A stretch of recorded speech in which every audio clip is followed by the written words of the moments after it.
got the finger, the weight. Are you ready? No, she's telling me to wait. The live stream is not yet live. I just have to wait for the volume. Okay, so keep talking. You're good. We're good? All right. Thank you, everyone. Welcome back. Call the meeting to order. If you could please join me in the pledge of allegiance.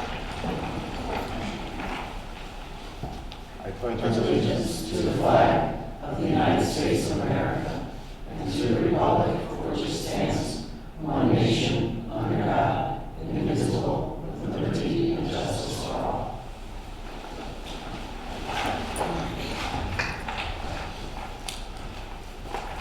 So again, welcome back. Hope everyone's summer went well. Fun but uneventful in a good way, I hope. Yep. Okay, so we will start. Interboard liaisons. I will introduce, we have Bridget here. I know you've come to a lot of meetings anyway, but Bridget is from the Board of Finance and has volunteered to be part of the negotiating team for the administrator's contract that we're about to be entering, as she volunteered to be the Board of Ed rep with the teachers that we did last year. So she'll bring her expertise to the team. Yes. Now that you're seasoned. Yeah, seasoned, all right. Yeah. Anything from the Board of Finance? You want to comment? Nothing? Okay. Jeff is on a train. Jeff's on a train. He's always on a train. Labor union, no one here. So we will turn it over. We have updates from our director of Who are the union reps? It is Neil Shalansky is going to be the president of the teachers. Yeah. Is there an assistant? No. Sean Quinn. Oh. Sean Quinn, okay. So we have Mary, you want to start? Any Sure. updates? Yes, absolutely. I'm sure Summer, you do. summer is a very busy time for us.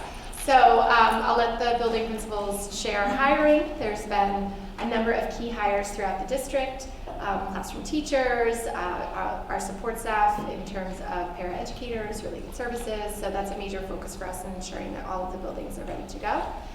We've also been moving forward with all of the programmatic improvements that were a major part of our conversations last year. So ordering and professional learning to support the rollout of continued literacy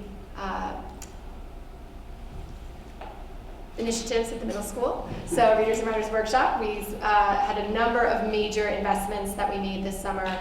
Moving a literacy specialist to the middle school next year. We've been working on developing the classroom libraries at the middle school, as well as shifts to the schedule to support balanced instructional minutes across that site. In addition, foundations for kindergarten. That's our phonics program that we launched in first grade last year. We're expanding to kindergarten, so that's a key order for us that's come in. And our literacy specialists at Memorial School are working on rolling that out to kindergarten teachers. And we started that process actually last spring, classroom visits to first grade, and we have some model sites assigned in that building. At the high school level, you know that we're adding some AP courses this year.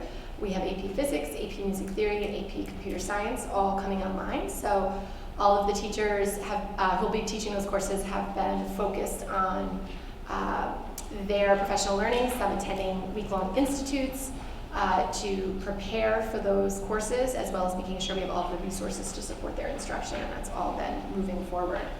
A key role for us that changed this summer was our K-5 math science coordinator, Sherry Lebowski, who'd been in that position since its inception in 2015, transitioned to a new role in a district closer to home. So she was a long-standing employee of the East Hampton Public Schools, but with a young family and a long commute, a position closer to home came up. So we did an extensive search to look for the next educator to fill that role, and I'm very pleased to announce that we've been able to hire that position with someone who I think is really going to help us to grow our programming. Andrea Winiarski joins us from the East Hartford Public Schools, where she was working as an instructional coach in math and science, which is pretty rare to find, so we're very fortunate to find that match to our position. She was working at the O'Brien STEM Academy in East Hartford. So that program started before even the Next Generation Science Standards came online. And so she's been partnered with the Science Center for many years, looking at inquiry model instruction in science and mathematics. So she's going to be a great addition to our team, and she's been in throughout the month working to get familiar with both Memorial and Center, and so that's been exciting.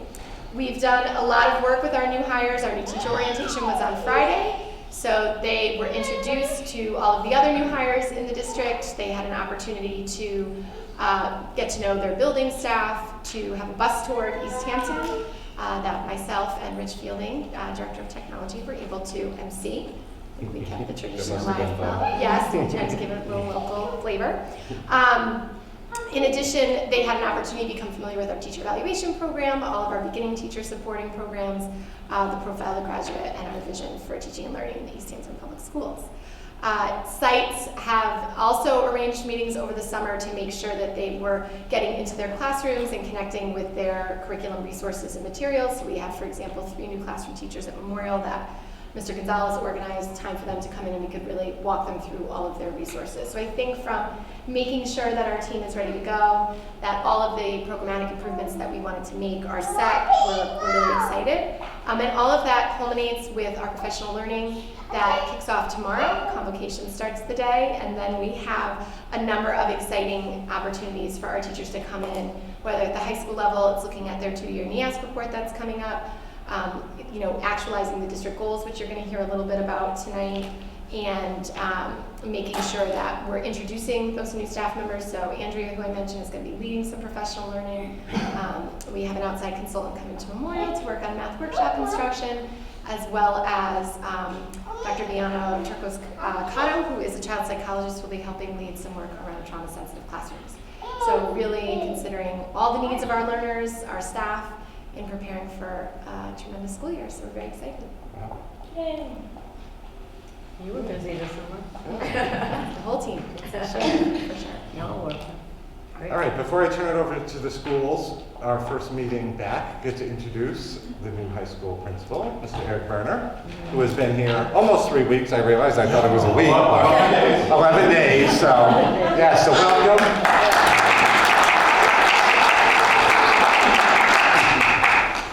So with that, why don't we put you on the spot and have the high school go first?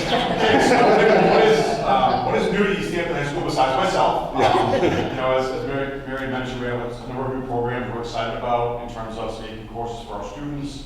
From a hiring perspective, we have Tiffany Richards, who's joining us from the East Line Public Schools as a technology education teacher. And ironically enough, I found out at new teacher orientations past Friday that when she taught in West Hartford, she taught my youngest son in middle school, so that was a nice little connection there. And then we have some teachers that will be new to the high school, but not necessarily new to the district.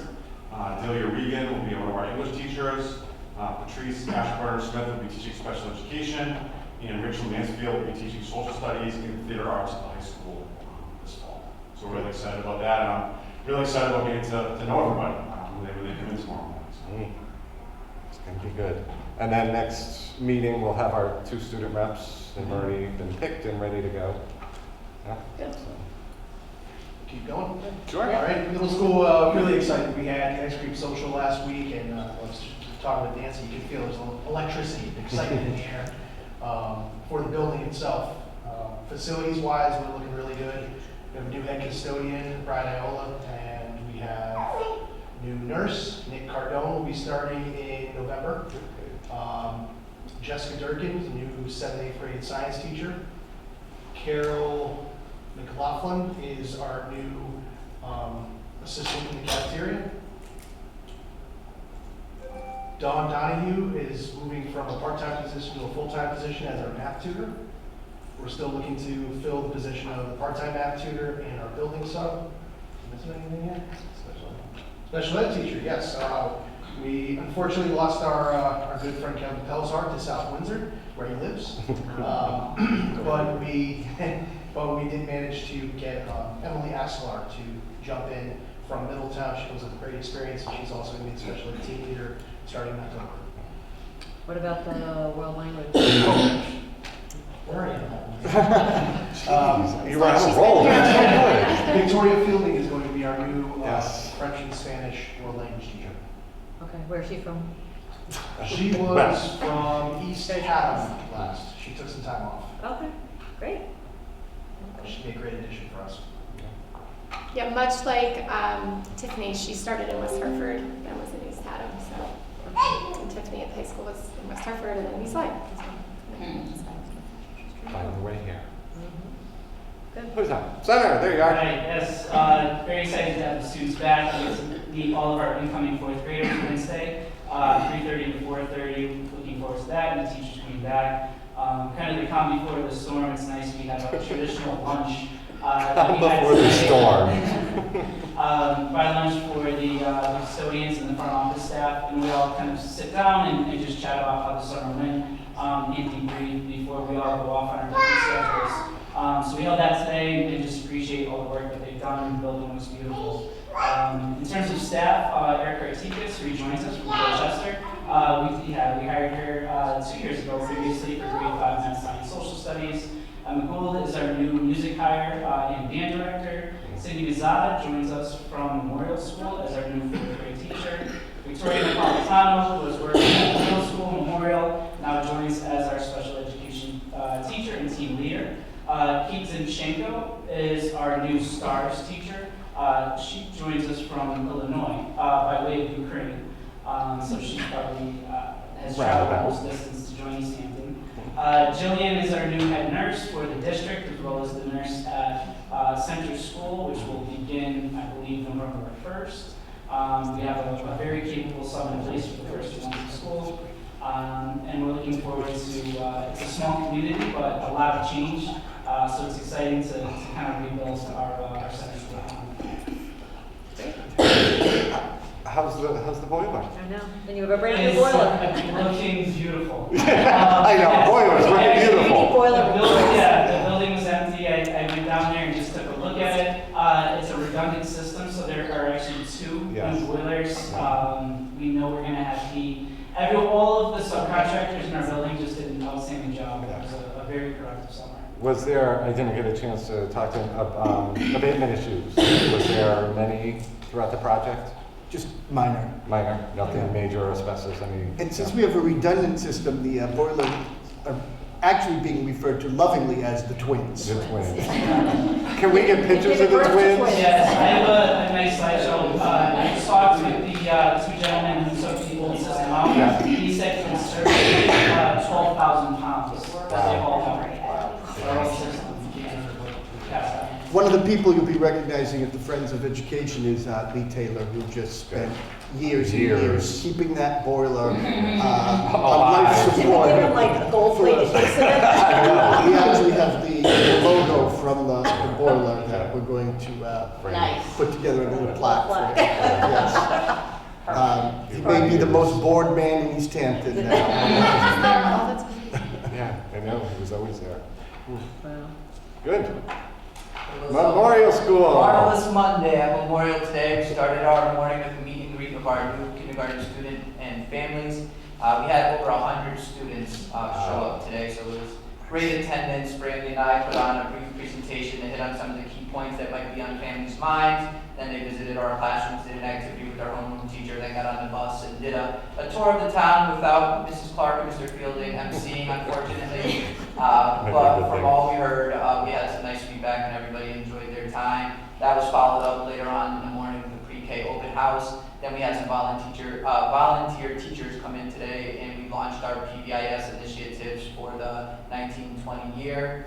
Building's looking great as well. We're looking forward to some professional learning opportunities in our building with the outside experts that Mrs. Clark mentioned, in addition to some of the things that we got going on in-house. I'm going to give my best shot here at personnel at Memorial. So we have 2 new teachers in 3rd grade. Kelly Snyder, who was a literacy paraprofessional, is now a 3rd grade teacher for us. She is extremely excited to be with us, along with Brandy James, who will be in 3rd grade. Brandy was a teacher previously in the East Haddam School District.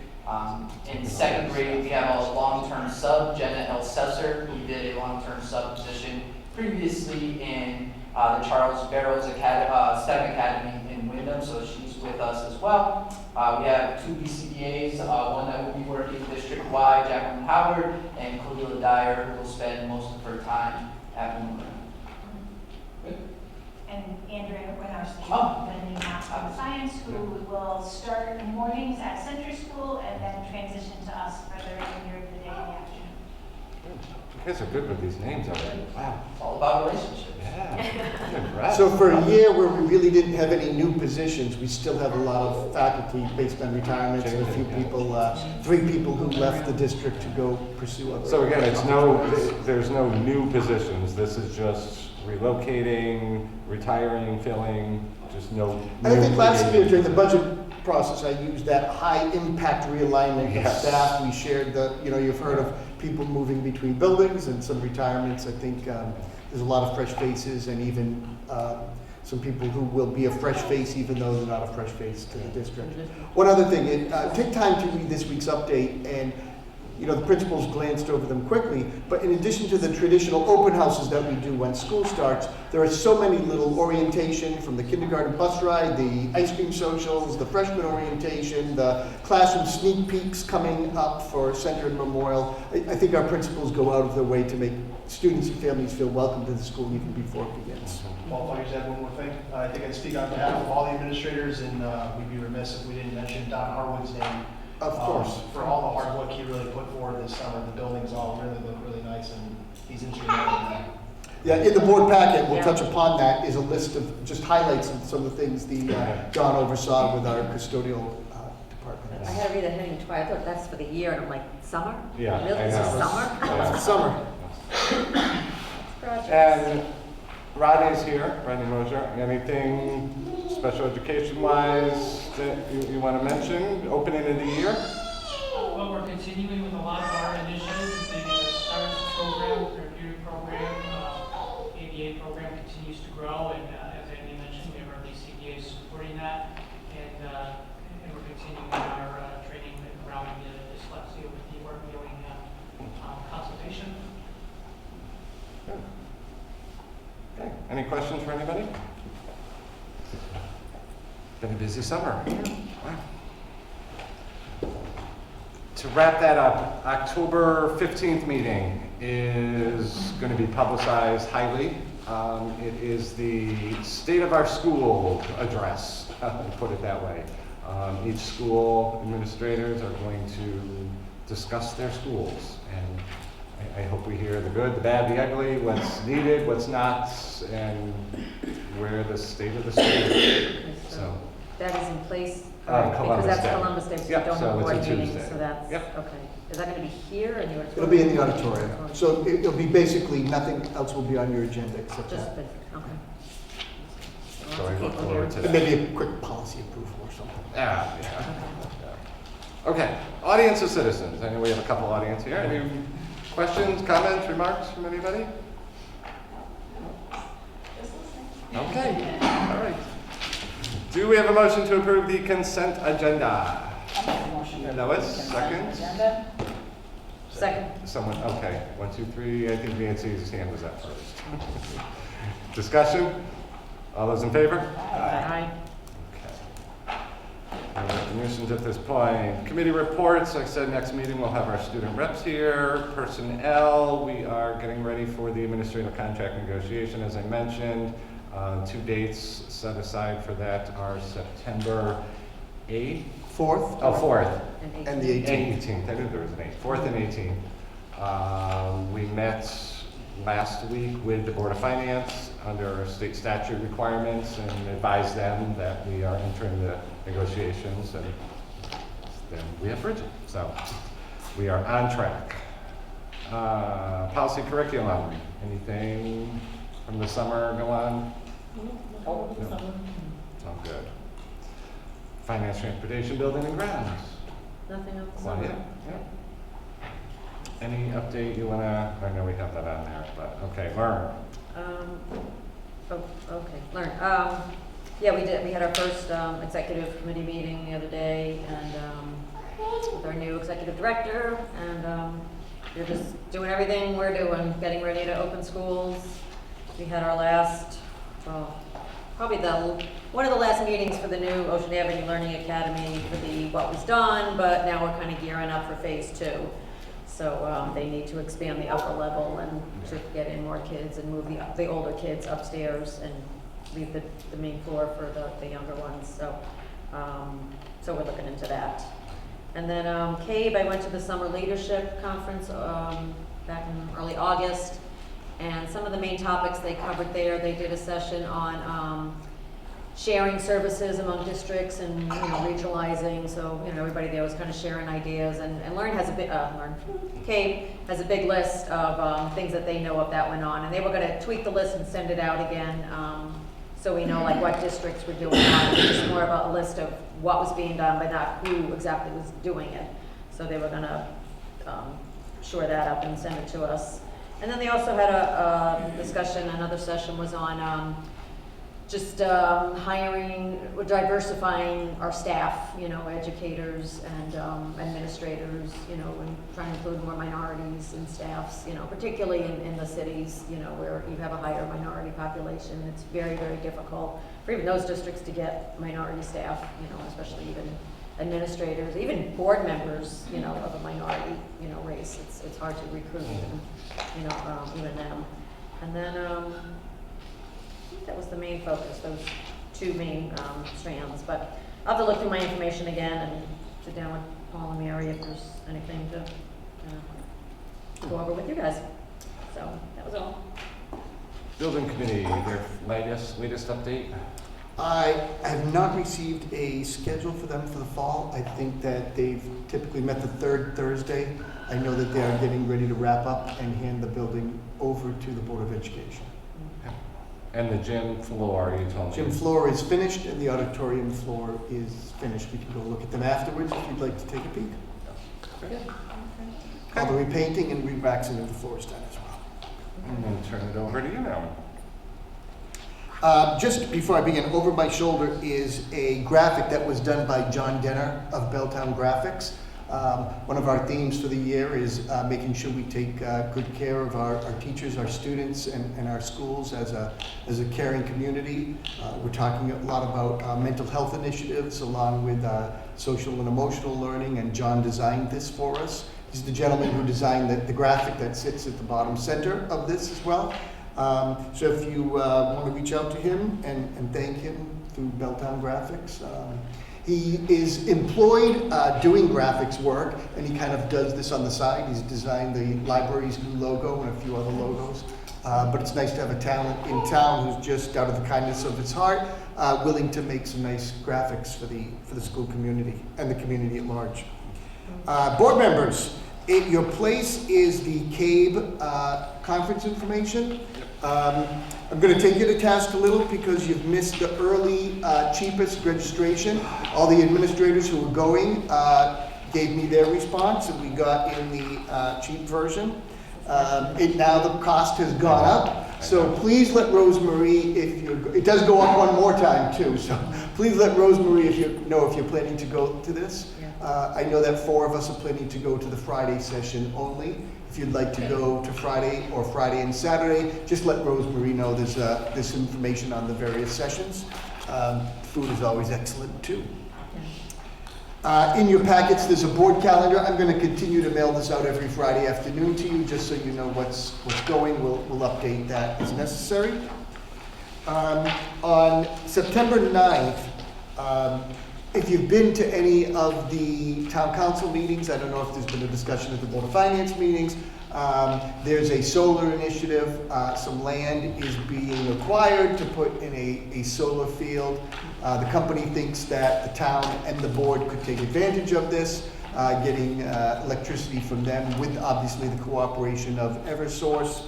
The person who's overseeing that program will be here on the 9th of September at our next meeting to just give you an update on that. Karen, do you have anything that you'd like to add? I know Karen's been our contact to the town hall on this. No, we want to get some ideas and questions so you can have some thoughtfulness before September 9th. Our new board member.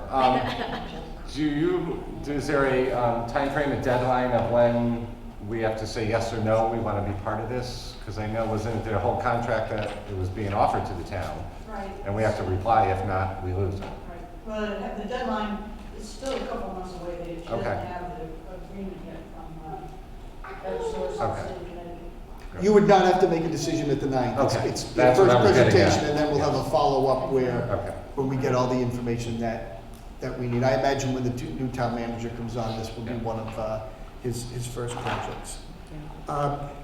As usual, the district safety plans, we've updated them for 2019-20.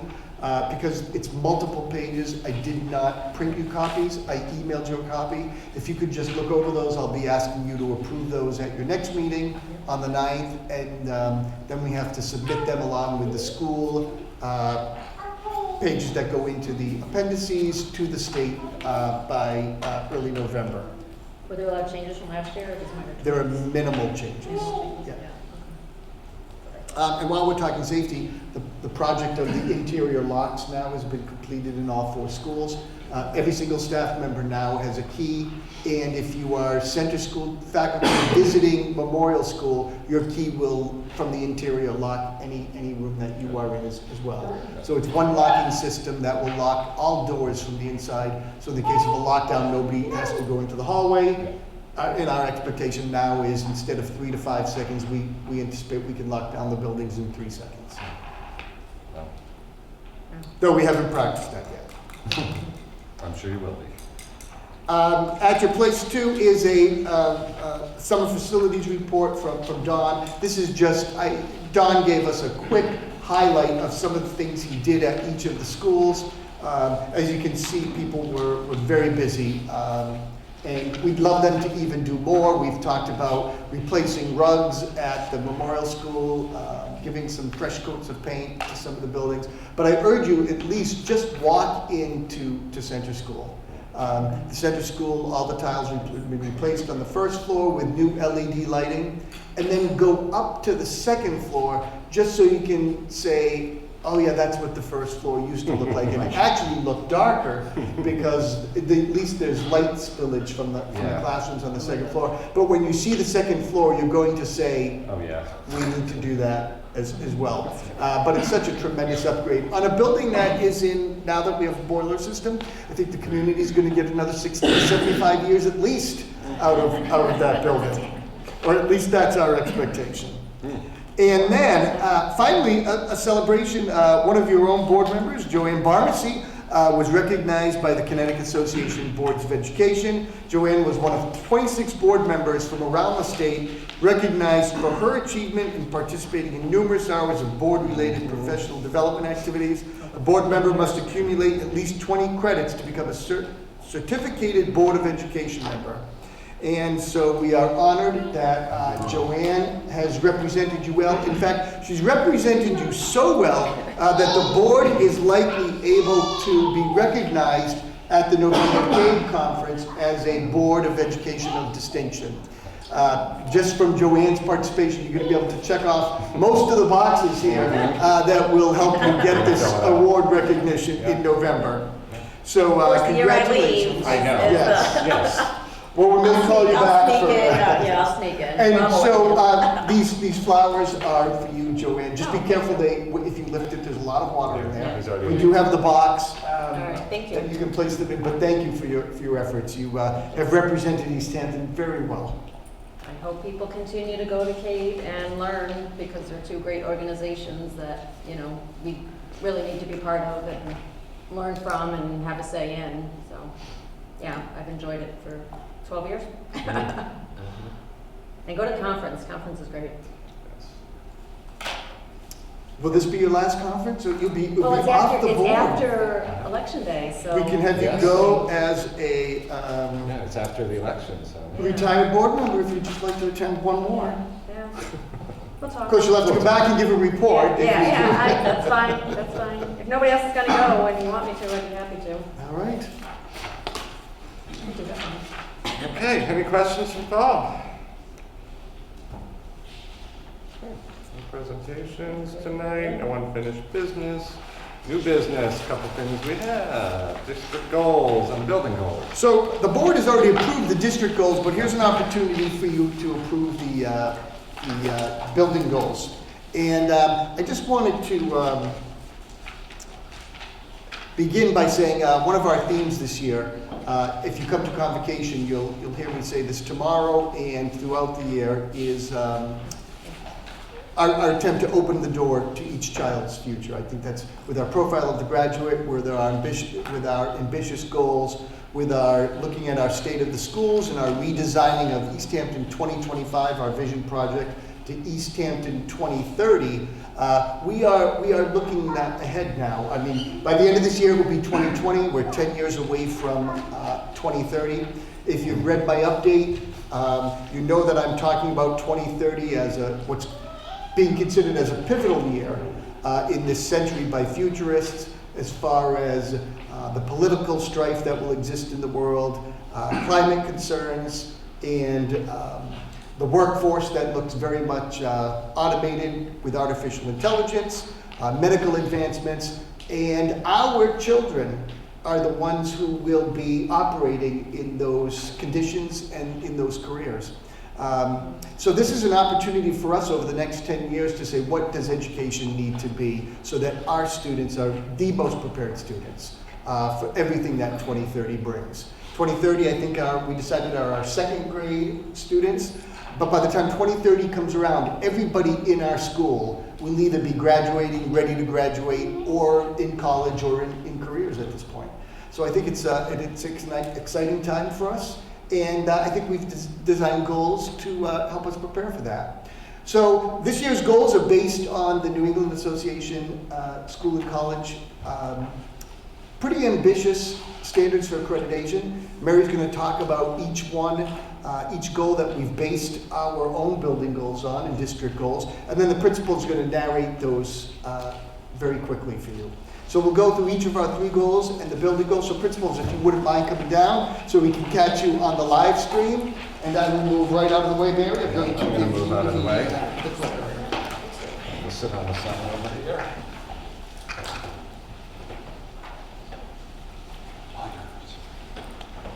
So yes, the kindergartners stayed with us 2032. We saw it, so try to imagine. So we'll walk through each of the district goals, give you that sort of overview of where the district is trying to grow and where we're moving towards, and then each building will describe a little bit about how they're going to take that and run with it, that specific site and that program. So if you take a look at goal 1, we're really in this goal looking at our profile of the graduate and how it will be reflected in the school culture, but also in curriculum, instruction, and assessment. And so if you think back on our journey of the profile of the graduate, we started to develop this 2 years ago and really brainstorm how we saw the profile of the graduate coming alive in the East Hampton Public Schools. And we didn't want it to be, we were very specific and intentional in our language. We didn't want it to be a vision of the graduate, something distant and hard to achieve. We really wanted it to be a profile, something we could describe and articulate and work towards. And we built a unique construct for our profile of the graduate. In most districts, there's sort of one final product, and we built a continuum. We really tried to think about what is our end profile of the graduate, and the words on the wall behind me are specific to what we expect for a graduating senior to have developed those skills. But we wanted to think about what does that look like as truly a district profile of the graduate, and how would we break that down at each level? What would that look like for a memorial school learner? What kinds of skills, dispositions, and habits of mind are we trying to grow at that point, and at center, and middle, and high school? And so last year we introduced that full continuum of the profile of the graduate, thinking about how a child understands a sense of teamwork, for example, versus collaboration, and all of the stages in between. And we shared that with staff, we shared it with the community, we shared it with our students, and really grew a sense of what the profile of the graduate is. And now this goal asks us as a collective community of educators to translate that into action and into practice. And so each school will talk about how they plan to do that. So we at Memorial are really excited about all of our goals. We feel that they build on some really nice momentum that we've had. I can't believe this is already 3rd year working together as a leadership team at Memorial, working alongside our teachers. Last year, if you recall, our goal around the profile of the graduate was for each teacher to do one activity in each of the 5 dispositions, and they brought that to either Brandy or myself at our end of year meetings, and we reflected upon that. So I feel that they are woven right into our culture. But this year we want to step up our game a little bit more with a focus on explicit instruction and guaranteed experiences. So we're going to be aiming to have the 5 dispositions integrated into our curricular objectives and explicitly taught to the students in each subject area. So at Center School, similar to Memorial, it's kind of a two-pronged approach. The first is culture, the second is through curriculum. So the first 2 or 3 bullet points up there work on the culture aspect. So we are going to have a focus area each month. I felt that was the best way for students at Center School to digest each of the dispositions. The exciting part about that as well is we're going to work over the 3 days with teachers to create a universal tool that we can kind of get some feedback around where are students at with that particular disposition to inform us for future actions, as well as the natural ties within our curricular documents, specifically on the ELA math and science side, looking at not only where can we implement those naturally, but where do we need to supplement in order to get the best fit for our students. Okay, at the middle school, we actually have a very actionable goal here. Really, it's 3 steps. Looking to calibrate our departments and our team, and we're looking to start that on Wednesday. We're going to have the teams together, show them our building goals, and really get that work going, probably at the department level that afternoon. So they'll be able to calibrate in the morning. What do these dispositions mean to us, and how are, in some ways, that we might incorporate these into a lesson. Then audit to see what we currently have. What practices are we doing right now in our different classes that do include some of these dispositions and making sure that they're being taught. And lastly, designing at least one lesson and key task that will demonstrate student performance in each of the dispositions and profile of the graduate.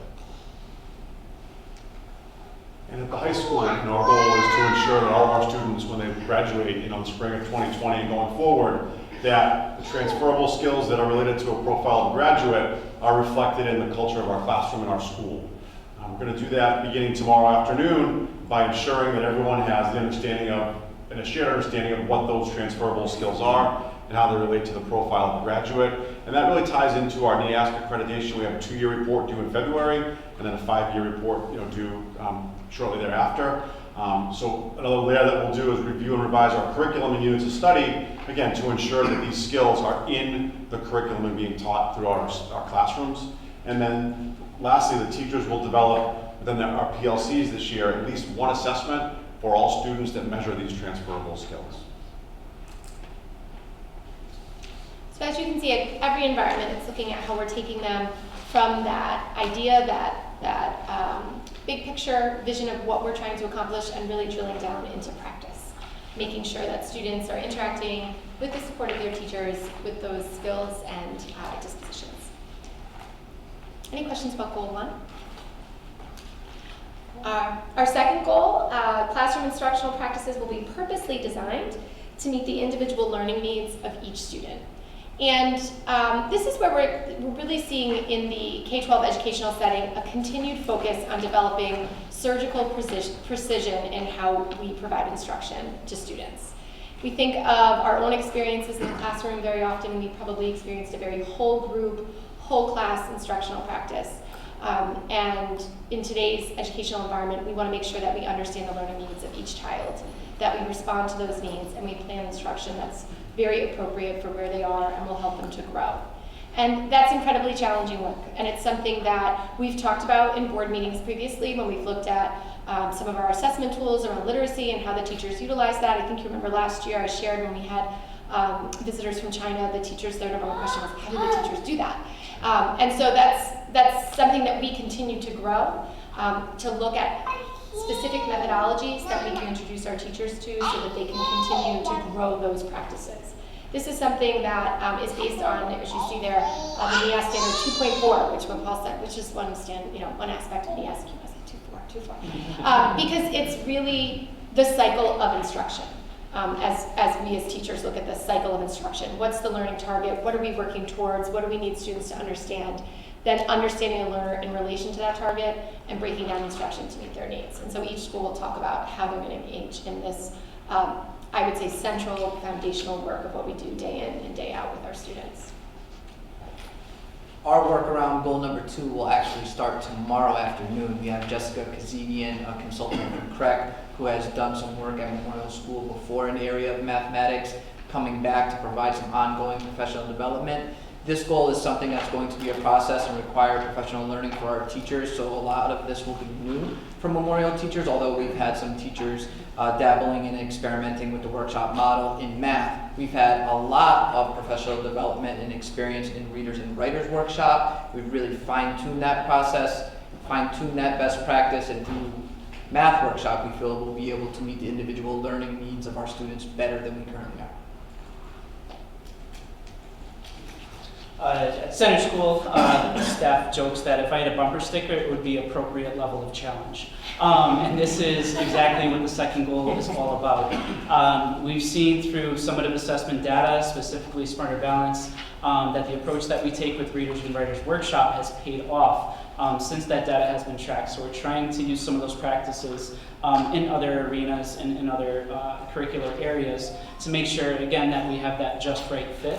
As Mr. Gonzalez said, this is also an area of focus over the next 3 days for our teachers. You want to get you that bumper sticker? Yeah, we'll find it. So pretty excited. This is really a four-pronged approach. When we're looking and talking about differentiation, we read Carolyn Tomlinson's book last year on differentiation. This summer's reading for the staff was about learning targets. So that's where we'll start. We're looking at content. That's going to be all our discussion around learning targets and how we're going to incorporate those into every classroom process. We're including do now activities in every class for the beginning as a schema activator. Product, looking at utilizing performance understanding activities to adjust future instruction and provide actionable feedbacks, making sure that we're giving students the information they need to be able to improve. And lastly is environment. It's been a struggle, and it continues to be a struggle with furniture. We're continuing to try and find innovative ways to get new furniture and utilize what we currently have to be able to make the classrooms as flexible as possible. And at the high school, another goal, and again, our teachers will be working on this throughout the next 3 days and throughout the year in our PLCs, to provide at least one personalized learning opportunity for all students that's individualized, and it brings in student voice and student choice. And one of the most important things we'll be doing this year is looking at data, using formative assessments to monitor our student performance, and then work with teachers to adjust instruction. So kind of talking about what Chris had mentioned in terms of at appropriate level, like that's our goal through the use of PLCs this year. And our department structure will continue to develop assessments, and that's really a significant goal that ties into the district goals and our NEAPS goals. Questions about goal 2? You can see, I have to just take a second to acknowledge the principals, because much like we're asking our classroom teachers to know each learner and to be responsive to that learner, the building principals really are thinking about where is our individual building in relation to this goal, and then finessing that goal to be specific and targeted for that staff and the structures that teachers at varying levels, whether it's in elementary school or high school, there's some differences in how teachers use their time and their access to collaborate. I'm really writing goals that are responsive to those settings. If we look at goal 3 in terms of our professional practices, this is asking that all of the schools, departments, and individual teachers will identify specific classroom and assessment data to examine and analyze in order to improve instruction and assessment. So first and foremost, I hope you see a through line between these goals as we look at how we are engaging in instructional improvement in terms of the overall culture of the school and ultimately the practices that go along with that. That we're asking our teachers here as school communities to look at student data and make informed decisions in terms of that cycle of instruction. And I think when we see terms like assessment data, it starts to feel very sterile, but this NEAS standard is actually very grounded in looking at student work. And that's a protocol that we use in schools to make sure that we go to the source, the primary source of student learning, which is the work our students produce. That comes in many forms. It can be data analysis from broad summative assessments like our state assessments, but it also can be individual tasks that students engage with in the classroom. And so we're really trying to think about how we can go to that source of information, analyze that student work, and then make sure we are taking informed next steps to improve instruction and to share that as a team. One of the things we know about how teachers grow is to collaborate. So with that, we'll look at how that looks in each building. If you allow me to take you back 2 years now, first year working with the Memorial team, we worked to create a system and a structure just to have our instructional data teams. Last year, we added to that by bringing in the SMART goal process, protocols to go along with that, and the results from that were phenomenal. This year, we're going to add on to that and continue to build our practices by looking at actual student work.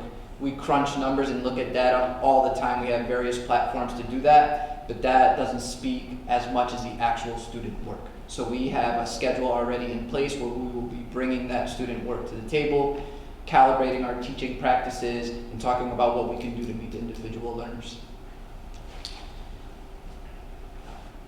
And similar to Memorial School, if I had to summarize this goal in one sentence, it's creating good data habits. So simply putting information on a spreadsheet is not a good data habit. So we want to make sure that, first of all, we identify what those are, and then we consistently practice them. There's guaranteed meetings for teachers every 6 to 8 weeks with a team, so it feels that they're not going at it alone, with both a literacy specialist as well as our shared math science specialist, and myself, to make sure that it is a kind of a collaborative group think to problem solve, and make sure that we're approaching every student from every possible angle to guarantee success. Two of the major things in this goal for us at the middle school is, one, looking for teachers to develop assignments and tasks with intentionality. One of the ways we're going to do that is have standard naming conventions in the assignment field, so that not only are they thinking about the task that they're assigning and what skills it's addressing, but also parents and students know what that task is and what's being taught in that classroom. The second piece is we're looking to develop a little bit more commonality in our grading practices, looking at best practices through that, as well as making sure that we're reporting out on how students are doing academically on those skills and tasks that they're learning. Lastly, faculty will meet by department bi-weekly to analyze and compare assessment data and classroom tasks to ensure common experiences for all students.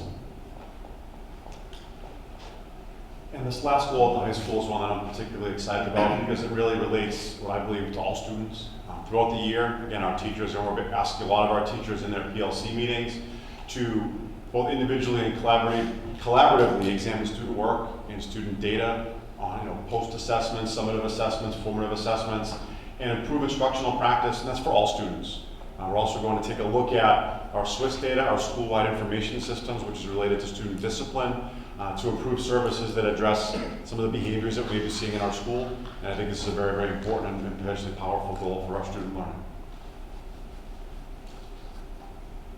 And so as we reflect on those three goals, again, there's a real interconnectedness between goals 1, 2, and 3, where we set this ambitious profile that we want to work towards manifesting in our schools each day, really having our teachers focus on how they're going to accomplish that for each learner, and utilizing what we know to be those collaborative practices of analysis to ensure that we are developing our programs and instructional strategies to meet the needs of those learners. Very often, teachers work in isolation, and so growing that final step to ensure that they have regular opportunities to collaborate, to be really putting the work out there and looking at what exactly is happening, and then making plans from there ensures that that whole cycle can evolve in our schools.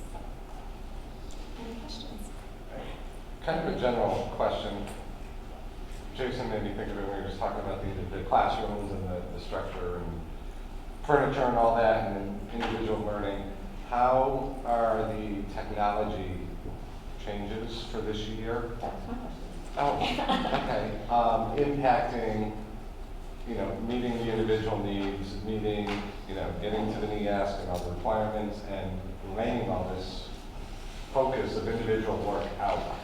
Where does the technology issue and concern come in? My question geared more towards the teachers, how they use their computers to, work with students and keep track of, because we're focusing on individual growth of students. How do teachers use technology to help them do all that, on a daily basis? In a number of ways. I'm happy that anyone can jump Can you in. just give us examples, or how a teacher would use their? First and foremost, the teacher device is critical to the functionality of the classroom. It is the primary hub of teaching and learning. A lot of the lessons are designed by the teacher and meant to have both a concrete task-oriented part of the lesson while also visual stimulation. We know that learners access information in a variety of ways. We always want to reinforce what we're talking about with a visual. It also is a way for a teacher to manage varied groups. So from the structure routines of the classroom, any visual aids are going to assist with that, because you can keep schedules, routines, timers, expectations, group names, and there's just endless ways that teachers use their own devices, plan for instruction. You know, their workday is very full, and so if they can plan a lesson online and then be able to pull that up as they come in, that's going to assist them in just managing the classroom. In addition, we use a wide range of instructional tools that students can access on their own individual device, and the teacher can assign things to their individual device if they have an effective tool themselves, the teacher. And then whether it's specifically, I'm thinking of the middle school and our 6th graders, you know, they are used to accessing a lot of their instructional resources online. So whether it's our Go Math program has a whole digital package, so if we're investing in that product, there's a digital component to that allows students to access something called the Go Math Trainer, which is if you are struggling with a particular lesson, the teacher can turn that on for you and it reviews that, frees the teacher up to run a small group where they might personally teach a skill versus a child who just might need some more practice. Our Reflex Math Fluency program is web-based, which allows students just that practice to develop their automaticity with math facts, which is then going to apply to their grade level standards.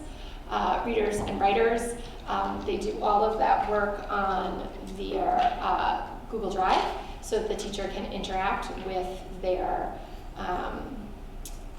work in process and give them feedback in that environment. Let me just add to that, because in essence what you're asking is the $230,000 that was cut out of capital, when we were told to leave computers in capital, is that going to impact? That was my bottom line. So teachers who do something like we are right now, with a computer that will not kick up this PowerPoint, or it takes 15 minutes to load the PowerPoint, they're just not going to use it. If the projector doesn't work, then they don't have a projector. But you know, this comes alive, and you know, the presentations are like this. They're videos. It goes along with Math Workshop. It's all sorts of things. But our teachers are, especially in the middle school, on the center school and memorial school, are at a huge disadvantage now, because we were slated to replace those computers and some of the equipment. Yeah, because I know as you went through all these different programs that we have invested in over the years to get to where we are, now we might not be able to. If it can't load in 5 minutes with 25 students in 2nd grade sitting in front of you, the teacher's just going to find we're not going to use any visuals. We're not going to use technology for this. There's just not. There goes the whole individualized learning aspect. So it's absolutely a critical component. Yeah. Just a couple of things while the principals and Mary and other administrators are sitting here. You know, I have to applaud the work that they did on this document. To me, it's a pretty powerful document. Work was done beginning the day after graduation with our administrative team and 40 teachers who gave up the day to come in. We really looked at the descriptors of the profile of the graduate, which we have not presented to you yet, because we're going to send out that to the community for further input. But they started working on these goals throughout the summer. The administrators met with Mary and continued to develop the goals. Last week, Monday through Wednesday, I asked the administrators to block off a good part of the day, in fact, most of the day, if not all of the day, Monday, Tuesday, Wednesday of last week. We sat in this room, pounded through these documents, argued, laughed, had a good breakfast, talked about these goals and the direction of the district. So I think what you have here is a pretty powerful document. 2 things that you should be aware of. The profile of the graduate typically is being done as a high school initiative. And this district has chosen to make it a matrix of skills that we measure K through 12, making it a much more valuable document that unifies our district. Another thing with the NEASC standards, a lot of times only high schools even pick those up. And we've now committed to them being a blueprint for improvement K through 12. And I'll brag about their work for a minute, because Mary and I, NEASC is so intrigued with what we're doing that they asked Mary and I to go to their annual conference in December and present Profile of the Graduate and the NEASC standards as a district-wide initiative rather than just a high school initiative. So, our work, we're going to make sure we put some pressure on the principals to come up with some good results, because we want to go right to this conference and say what wonderful things our buildings are doing as a result of us committing to K-12 standards and a K-12 profile of the graduate. Very, very impressive, Yeah. yeah. Thank you. Cool. Thanks, guys. Very nice. Look forward to getting your update. If I could add a question, will the board ever consider reinstating career day? That we had many years ago with the to prepare the kids for the outreach career days for you? Sure. The school goes to the career day through the Middletown, Middlesex Chamber of Commerce. Middlesex Chamber of Commerce. All the sophomores go, and there's about 110 different. Also, it's off-site now, it's not at Yeah. same school like it was 10 years ago. Oh, and they had the mini ones? Yeah. Yeah. I mean, that's up to I guess the principals, if they want to have mini career days within their school. I think the Middlesex Chamber of Commerce has made it such a commitment that they're able to just draw from a great group. And we send, I know Caitlin Sullivan, our Director of Guidance, is one of the people very involved in putting that together. And, we proudly send busloads of students to that. Okay. Future business, again, state of our school There's days. just one more thing at the Oh, I'm top. sorry, skipped over that. Yep, okay, so we have the primary mental health grant. So we need a motion, so let's, Rodney, or? Rod can answer any questions that you have. You want to give us a little lowdown at that? This is a yearly grant that is applied for? I've been Yep. receiving this grant for many, many years. It's a memorial school they call Special Friends. It's for kindergarten through third grade to support kids with social, emotional, behavioral disturbance to address those needs early on. And work with kids individually in groups, and also provide crisis intervention and support to parents and with staff. Good. Does the grant support a person's salary, or is it just materials and Partially, things? Lauren Kasparowski is a social worker that supports it, so it's part of her salary, but Perfect. most of it goes towards the direct, the paraprofessionals that are supporting it, and the staff that are working with kids. So do we have a motion to approve the primary mental health grant proposal and submit it to the State Department of Education? So moved. And a second. Questions, comments? All those in favor? Aye. Okay. Now, future business. Thank you again, you guys, for that. State of the school address. Tomorrow morning is convocation, starting 8 o'clock, little reception, 9 o'clock ceremony begins. Please join us if you're available. Yeah. At 9 to 10, the program, or? About 9 to 10:30. 9 to 10:30, okay. Yeah. Plan my day. I won't get to stay that late, so. Sneak out. Yeah, okay. I'll be here for breakfast. Personnel, we don't do that. Audience of citizens, open it back up. We're down to 2. Comments? Welcome back, Bob. Yeah. See you all again, Yes, tomorrow morning, yes. Okay, you have your calendar, and now we are going to slip into a executive session brief to discuss superintendent's contract. Brief discussion, so take a little 2-minute break while we clear the room, and we will continue ours.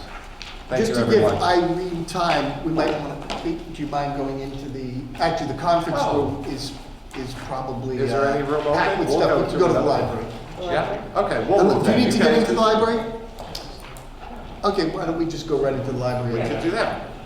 She can put things away here. Yeah.